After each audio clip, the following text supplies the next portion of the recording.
하루는 새벽에 선배들이 너하고 나를 부른다. 자연스럽게 무릎을 꿇고 앉게 됩니다. 나중에는 다리에 감각이 없어지는 거예요. 너무 뜨거운 거예요. 이 무릎부터 익어가는 느낌? 매일 울면서 그냥 내보내달라. 나 여기서 나가고 싶다. 무용이고 뭐고 아무것도 할 수 없는 상황이었기 때문에 자퇴를 하였고요. 여러분 안녕하세요. 너무 부어가지고 우선 선크림 먼저 발라줄 거예요. 이거는 메이크브램의 UV 디펜스 미 카밍 톤업 선크림입니다. 이거 올리브영 세일해가지고 선크림 다 떨어져서 사봤는데 괜찮더라고요. 제가 그때 Q&A 영상에서 한국무용을 전공했었다고 말씀을 드렸잖아요. 제 10살. 초등학교 3학년 때부터 고등학교 1학년 1학기까지 했었어요. 지금은 거의 진짜 10년도 더 된 이야기네요. 오래돼서 왜곡이 된 부분이 있을 수도 있어서 제 기억으로 좀 확실하고 정확한 기억들만 위주로 말씀을 드릴 거예요. 제가 항상 쓰고 있는 디올 파운데이션이에요. 요즘 스파츌러로 많이 메이크업을 하시잖아요. 그래서 제가 이거를 구매를 해봤습니다. 전 스파츌러 사용을 잘 못하는데요. 근데 이제 확실한 건 좀 위생적이고 되게 얇게 여러 번 펴바를 수 있다 보니까 메이크업도 굉장히 좀 더 잘 먹는 느낌이 개인적으로 들더라고요. 스파츌러 사용을 잘 하시는 분들은 진짜 신기해요. 저는 약간 잘 안 되더라고요. 이렇게 안 예쁘게 돼요. 뭐 이게 방법에 차이가 있겠죠? 아무래도.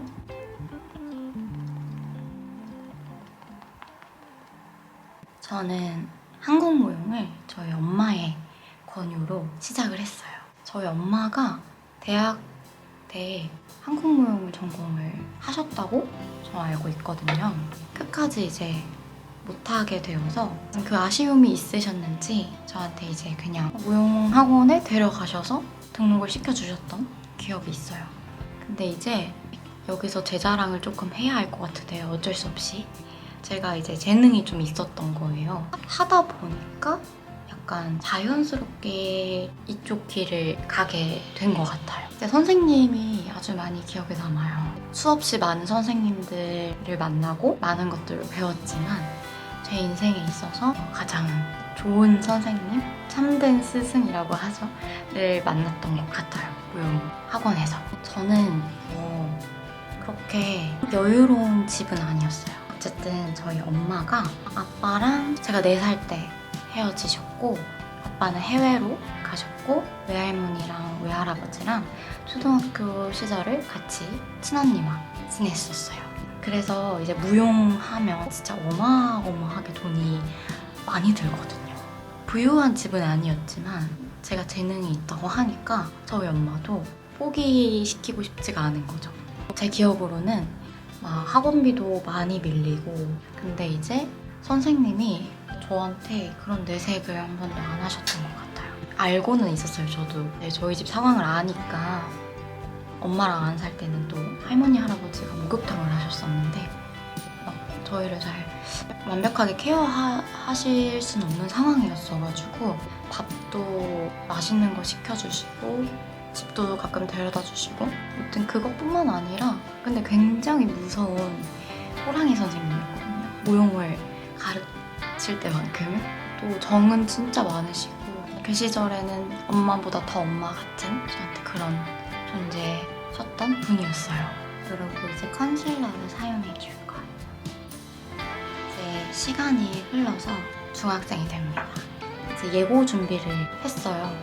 한국 무용에도 크게는 창작과 전통이 이렇게 분류가 되어 있었거든요. 전통은 좀 생각하시는, 좀 잘 아는 살풀이, 장구춤, 부채춤 이런 말 그대로 진짜 전통적인 그런 춤이었고 창작은 현대 무용과도 좀 섞고 진짜 동작들을 좀 창작해가지고 하는 그런 춤이었어요. 저는 창작을 했는데요.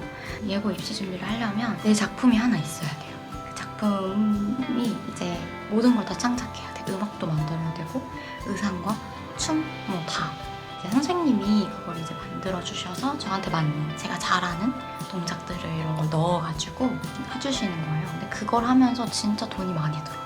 제 기억으로는 의상비만 해도 거의 300 몇백이었고 작품비도 따로 있고 음악 만드는 비용도 따로 있고 다달이 레슨비 나가지 돈이 정말 많이 깨졌는데 그것도 이제 저희 그 선생님께서 좀 많이 저희 사정을 아시고 좀 감안을 해줬던 걸로 저는 알고 있거든요. 저한테 엄마나 선생님이 말을 하시진 않았지만 어느 정도 저도 할머니, 할아버지랑 어렸을 때부터 살았어서 그런지 눈치가 정말 빨랐어요. 그 나이대 치고는 컨실러 퍼프예요. 진짜 귀엽죠? 엄청 부드럽고 쪼꼬매가지고 이걸로 이제 하면 밀착도 잘 되고요. 그리고 이제 중학생 때 콩쿠르를 정말 많이 나가기 시작해요. 왜냐면 그 수상 경력이 약간 자격증 따듯이 도움이 되기도 하고 내노라 하는 그런 예술고등학교에서 수상을 하게 되면 약간 스카우트 제의도 들어오기도 해요. 그렇기 때문에 콩쿨이 정말 중요했어요. 이것도 이제 작은 스팟 가리기 너무 좋고요. 이렇게 펜슬로 되어 있거든요. 이제 하이라이팅도 할 수 있고 애교살도 살릴 수 있더라고요. 애교살 부분. 이 약간 컨실러 퍼프를 이용해서 좀 펴주세요. 자연스럽게. 이거는 이제 제가 받아서 써보고 있는데요. 너무너무 좋은 거예요. 글로우 시어 파우더예요, 이름이. 근데 말 그대로 약간 엄청 매트하지 않고 원래 있는 광을 살려주면서 적당히 매트한 파우더 처리가 돼서 너무너무 좋더라고요. 이 첫 번째 컬러를 베이스 컬러로 깔아줄게요. 아무튼 그래서 제가 중학교 3학년 때 약간 무용인들끼리 좋은 예고 해가지고 1, 2, 3 뭐 이렇게 불리던 예고가 있었어요. 그중에 한 2위 정도 한 예고에서 제가 1등을 하게 됩니다. 특상을 타게 되는데요. 근데 이제 특상을 타게 되면은 1등은 입학권이 주어지는 그런 시스템이 있었던 것 같아요. 콩쿠르 다 끝나고 벽에다 이제 딱 발표지를 붙이는데요. 밑에서 이렇게 보는데 없는 거예요. 근데 1등에 제 이름이 이렇게 있어서 선생님하고 막 진짜 고래고래 소리를 지르면서 껴안고 선생님하고 저하고 펑펑 울었던 그 기억이 아주 선명하게 남아있거든요. 이제 선생님도 저도 됐다. 고등학교는 됐다. 그렇게 생각을 해서 거의 뭐 축제 분위기였죠. 근데 이제 문제는 거기서 시작이 돼요. 이것 중에서는 이 두 번째 컬러를 써줄게요. 어떤 문제가 있었냐면요. 저희 엄마가 한국무용을 대학생 때 전공을 하셨다고 했잖아요. 그때 같이 전공했던 제 동기, 친구가 있었던 거죠. 그 친구분께서 어떤 지역에 있는 예고 교수님으로 있다. 저희 엄마는 거기에 저를 보내고 싶으셨던 거죠. 아무래도 막내기도 했고 또 가면은 기숙사 생활을 해야 되는데 엄마 입장에서는 아는 사람이 한 명이라도 있는 곳이 안심이 된다 이거죠. 근데 저하고 선생님하고의 입장에서는 어떻게 해온 무용인데 이렇게 좋은 기회가 생겼는데 다른 데를 가느냐. 그때 저희 엄마하고 선생님하고 크게 싸웠다는 얘기를 들었어요. 아이브로우를 할게요. 엄마가 그럼 시험이라도 봐라 이렇게 된 거죠. 그래서 엄마의 지인분이 교수님으로 계시다는 그 예고에 가서 제가 시험을 보게 됩니다. 그러고 붙었대요. 엄마랑 거의 뭐 진짜 연을 끊을 듯이 싸우고 이렇게 돼가지고 결국에 그 학교에 가게 됩니다. 저희 엄마의 흉을 보는 것 같아서 좀 마음이 좋지는 않지만 사실이 그래요. 제가 원치 않던 학교로 이제 입학을 하게 됩니다. 그 학교가 어디 있는 그 지역 이름을 말씀을 드리면 딱 추측을 뭔가 하실 것 같아가지고 말씀을 드리지 않겠습니다. 아무튼 입학을 하게 되는데요. 근데 이 이야기를 또 안 할 수가 없는 게 거기가 종교의 색깔을 짙게 가지고 있는 그런 학교였어요. 좀 특이했는데요. 우선 일단 제가 간 예고, 그 옆에 예중, 남고도 있었던 것 같고 있었고요. 학교 하여튼 학교 3, 4개가 붙어 있었어요. 그리고 산 중턱에 있었어요. 산 중턱에.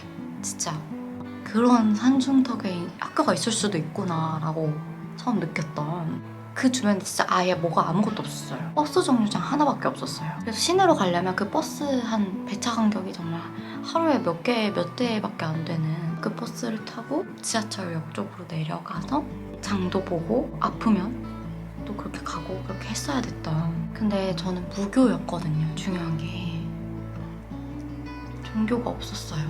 절도 가보고 교회도 가보긴 했지만 결국엔 저는 무교인데, 근데 무튼 제가 기숙사를 들어갔어요. 기숙사도 학교 옆에 바로 있는 건물이었는데, 기숙사에서 좀 충격을 받았던 거는 기상송이 울리거든요. 기숙사 전체에. 그때 찬양가가 나오는 거예요. 신세계였어요. 찬양가가 복도랑 기숙사 방마다 진짜 고래고래 나오는데, 나 지금 이상한 데 와 있구나 이런 생각에 1차적으로 들었던 포인트였습니다. 기숙사 배정을 딱 받았는데 방에 한 방에 이제 4명이 사용하는 그런 기숙사였어요. 1층엔 책상, 2층엔 침대가 있는 그런 2층 침대 아시죠? 그 2층 침대가 4개가 방에 이제 빼곡하게 있고, 진짜 신기했던 거는 제 바로 건너편 맞은편에 있는 침대를 쓰는 친구가 성악과였는데, 제가 제주도에서 초등학교, 중학교로 나왔잖아요. 제 초등학교 동창인 거예요. 진짜 신기했어요. 추천했던 마스카라 픽서예요. 아무래도 무용과다 보니까 10% 정도가 남자였던 거죠. 90%가 여자고, 입학식을 이제 체육관에서 하고 교실에 들어갔는데 선배들이 온 거죠. 반으로 이제 누가 입학을 했나 구경을 하러 왔더라고요. 이제 한 선배가 저를 이렇게 가르치면서, 제가 그 교수님 지인의 딸이래 이렇게 얘기를 하시는 거예요.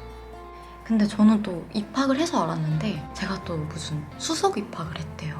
몰랐어요, 저는 전혀. 근데 알고 봤더니 그 예고에 붙어있는 또 예중이 있다고 했잖아요. 그 예중에서 잘하는 친구가 있었는데, 그 친구가 당연히 수석으로 입학을 할 줄 알았는데 웬 제주도에서 올라온 여자아이가 수석으로 입학을 했다. 그리고 낙하산이다. 이런 소문이 나기 시작한 겁니다.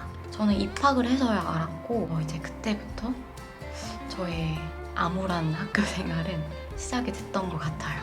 그다음 제가 너무너무 또 잘 쓰고 있는 블라셔예요. 지금 제가 좀 더워가지고 홍조가 지금 좀 올라온 상태예요. 좀 생기가 돌죠? 그다음에 쉐딩 해줄게요. 그렇게 이제 소문이 나고 선배들이나 거기 반 친구들이나 하나둘씩 저한테 관심을 갖기 시작한 거죠. 제가 또 기억에 남았던 에피소드 중에 하나가, 어느 날은 갑자기 복장 검사를 한대요. 그러니까 이제 무용실이 여러 개가 있었는데 한 무용실에서 모이라고 하시는 거예요. 무릎을 꿇고 다 이제 2열로 해가지고 쭉 앉으라고 하더라고요. 이제 가방 다 옆에다 털어놓고 머리망을 하고 다녔어요. 머리망도 다 풀고 이제 고개 숙이고 앉아있는 거죠. 그러면 이제 선배 한 명 한 명들이 와서 가방에 뭐가 있는지, 파우치에는 뭐가 있는지를 다 검사하고, 그리고 머리망을 하고 다니면 파마를 한지는 모르잖아요. 뭐 물도 이렇게 뿌려보고, 그런 친구들 다 잡아가지고 따로 빼서 이제 엄청 혼을 내는 거죠. 남자가 5명 있다고 했잖아요. 그 남자인 친구들은 안 했어요. 옆에 그냥 일렬로 서 있게 하고, 여자인 친구들만 다 무릎 꿇고 앉아서 복장 검사, 소지품 검사를 받았었고, 그러고 나서 옆을 이렇게 봤는데 선생님들이 앉아 계시더라고요. 저는 분명 그 상황에서 이상하다고 생각을 했었는데, 처음에는 교수님들이 앉아 있는 걸 보고 이거 이상한 게 아니고 당연히 해야 되는 거구나. 롬앤 아이라이너를 한번 사봤어요. 약간 점막을 다 채우면은 눈이 굉장히 답답해 보여요. 끝에만 이렇게 꼬리를 살짝 빼주도록 하겠습니다. 그리고 이제 하루는요, 기숙사가 한 건물에 1층이 여자 이제 선배들, 2층이 이제 1학년들, 신입생들이었고요. 특이한 게 3층이 이제 또 남자 선배들, 4층이 남자 후배들이었던 것 같아요. 아무튼 그렇게 돼 있었는데, 새벽에 자다가 발레과 친구 한 명이 저를 깨우는 거예요. 선배들이 너하고 나를 부른다. 내려가야 된다. 해서 저는 약간 대수롭지 않게 내려갔습니다. 내려갔는데 방 입문이 이렇게 열려있고 선배 한 명이 나와 계시더라고요. 그래서 들어오라고 여기로. 저하고 그 발레과 친구 한 명하고 어떤 또 친구 한 명이 있었는데 그 친구는 무용과였는데 현대무용과였는지 발레인지 기억이 정확히 나지 않아요. 이렇게 3명 정도가 그 방 안에 있었고 선배들이 6, 7명 정도 됐던 것 같아요. 방에 사람이 가득 차 있었어요. 그 좁은 방에. 아무튼 그래서 거기에 3명이 이제 자연스럽게 무릎을 꿇고 앉게 됩니다. 하이라이터 해줄게요. 근데 또 무릎 꿇고 별 얘기를 안 해요. 그냥 본인들끼리 막 수다를 떨어요. 우리는 그냥 계속 고개 숙이고 무릎 꿇고 앉아있어요. 이제 저에 대해서 얘기를 하기 시작하시더라고요. 들어보니 학교에서 선배들을 마주치면은 인사를 이제 90도로 하면서 반갑습니다 선배님 이렇게 인사를 해야 되는 그 규칙이 있었어요. 근데 제가 안녕하세요 선배님이라고 이렇게 인사를 한 거죠. 그래서 이제 쟤는 눈치도 없다. 인사 때문에 한 번 욕을 먹었고 하나는 3학년 선배 중에 어떤 남자 선배 이름을 이야기를 하면서 그 선배 아냐고 물어보시더라고요. 저는 진짜 금시초문이었습니다. 누군지도 몰라요. 모른다고 대답을 했더니 왜 너는 모르냐고. 그 남자 선배는 제가 좀 마음에 드셨나 봐요. 그랬는지 제 얘기를 하고 다녔다는 거죠. 그러면서 제가 막 하자마자 남자 선배들한테 꼬리를 쳤다. 여자 선배들한테는 뭐 아무 말도 안 하고 쑥스러운 척하면서 남자 선배들한테는 꼬리를 치고 다녔다. 이런 얘기를 하더라고요. 정말 너무 억울한 거죠. 누군지도 모르는 데다가 이야기를 해본 적이 있어야 뭐 꼬리를 치건 말건 할 거 아닙니까? 할 수가 없으니까 변명을. 그 이야기 2가지 이유로 무릎을 꿇고 앉아있었어요. 최소 3, 4시간이었거든요. 제 기억으로는. 처음에는 다리가 그냥 좀 아프다 이 정도였는데 나중에는 다리에 감각이 없어지는 거예요. 거기가 또 입학하고 나서 얼마 안 지났고 그리고 산에 있었다고 했잖아요. 너무 춥다 보니까 방에 보일러를 아주 세게 틀어주셨어요. 너무 뜨거운 거예요. 이 무릎부터 정강이가 약간 진짜 익어가는 느낌? 정신이 혼미해지는 거예요. 그래서 그 2가지만 정확하게 기억이 나고 그 이후로는 뭐 때문에 막 욕을 했는지 사실 잘 기억이 나지가 않습니다. 이거 제가 아주 잘 쓰고 있는 카탈릭 립스틱이에요. 그렇게 앉아있다가 조금씩 몸이 자동으로 움직이게 되잖아요. 너무너무 아프니까. 제 앞에 이제 선배가 한 명이 바로 서 있었는데 그 선배 이제 무릎 쪽에 제 머리가 이렇게 닿은 거예요. 제가 이렇게 꿈틀꿈틀 이렇게 대다가 선배가 막 경기를 일으키면서 이렇게 자기 다리를 막 손으로 털더라고요. 더럽다는 듯이. 등교 시간이 다가오니까 이제 가라고 하더라고요. 진짜 못 일어나겠는 거예요. 결국엔 거기 있는 선배까지 저를 이렇게 부축해서 결국에는 그 날에 무용 수업을 못 갔어요. 이제 그 날을 기점으로 저만 보면 이제 한마디씩 하는 거죠. 로맨티트. 매일같이 엄마한테 전화를 해서 울면서 나 진짜 여기서 나가고 싶다. 전학 보내달라. 이렇게 얘기를 했었어요. 근데 엄마는 이제 예고라는 곳이 원래 그렇고 원래 좀 힘들다. 이렇게 얘기를 했었어요. 왜냐면 제가 자세하게 어떤 일이 있었는지는 말을 안 했거든요, 엄마한테. 그런 막 의욕도 없었어요. 막 이런 일이 있었고 저런 일이 있었고 나가고 싶고 막 이런 의욕이 없었고 그냥 내보내달라. 나 여기서 나가고 싶다. 매일매일 울면서 전화를 했었어요. 하루는 문자가 온 거예요. 모르는 번호야. 몇 호 빨래 널어놔. 무용과 선배였던 거죠. 말을 섞거나 했던 선배가 아니었는데 말 그대로 동네 북이 된 거죠. 혼나긴 싫으니까 또 무서우니까 수업 끝나고 이제 쉬는 시간인가? 빨래를 또 널고 그랬던 기억이 있습니다. 신체적인 폭력이 가해지고 이런 게 아니더라도 진짜 벌레 보듯 보는 그 표정들이 둘러싸고 있고 뭘 하더라도 정말 소심해지고 수업을 가서 무용을 하는데도 거울 속에 있는 제 모습을 보는 게 또 힘들어지더라고요.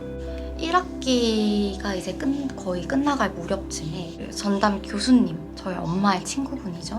면담을 신청을 했어요. 저는 전학을 가고 싶다라고 말씀을 드렸고 왜냐고 물으셨고 이 학교와 저는 잘 맞지 않는 것 같다. 근데 선생님께서는 내 도장 없이는 못 나간다. 이렇게 얘기를 하시는 거예요. 그래서 그러면 저는 자퇴를 하겠다 이렇게 말씀을 드렸죠. 얘기를 하시는 게 나한테 아들이 하나 있는데 내 아들이 나중에 커서 결혼하고 싶은 여자를 데리고 왔을 때 그 여자가 고등학교도 안 나온 자퇴생이면 나는 그 결혼 허락 못한다. 너도 그렇게 되고 싶냐 이렇게 얘기를 딱 하시더라고요. 그래서 저는 그 얘기를 딱 듣고 이런 분한테는 내가 더 이상 배울 점이 없겠구나 이렇게 생각이 들었고 그 이후로 이제 저희 엄마가 오셔서 자퇴서 작성도 하고 제 기숙사에 있는 짐을 같이 엄마랑 빼야 하니까 짐을 싸고 가고 있었는데 이제 선배 둘이 쟤 왜 학교 나간대? 몰라 뭐 음악인가 뭔가 한대 약간 비꼬듯이 얘기를 하더라고요. 뭐 음악 얘기를 한 거는 제 원래 목표는 일단 무용으로 대학을 가고 취미로 음악을 한번 해보자 계획이 있었기 때문에 그 얘기가 나왔던 거고요. 그래서 저는 1학기까지 다니고 자퇴를 하였고요. 저는 어쨌든 그런 환경에서 그런 일들로 인해 고등학교와 무용을 관두게 되었지만 후회를 한 적은 단 한 번도 없어요. 지금에서는 너무너무 행복하고요. 그러고 나서도 저를 괴롭혔던 사람들의 근황을 꽤 오랜 시간 동안 찾아보고 그랬던 것 같아요. 다 인서울 하시고 좋은 대학교 다 입학을 하시고 잘 지내고 있는 모습을 봤어요. 근데 어느 순간은 내 행복에 대해서 집중을 하다 보니까 찾아보지 않게 되고 궁금하지 않더라고요. 어려움이 찾아와도 이겨낼 수 있는 힘이 생겨났습니다. 여러분, 제 영상 봐주셔서 너무너무 감사하고요. 저희는 다음 영상에서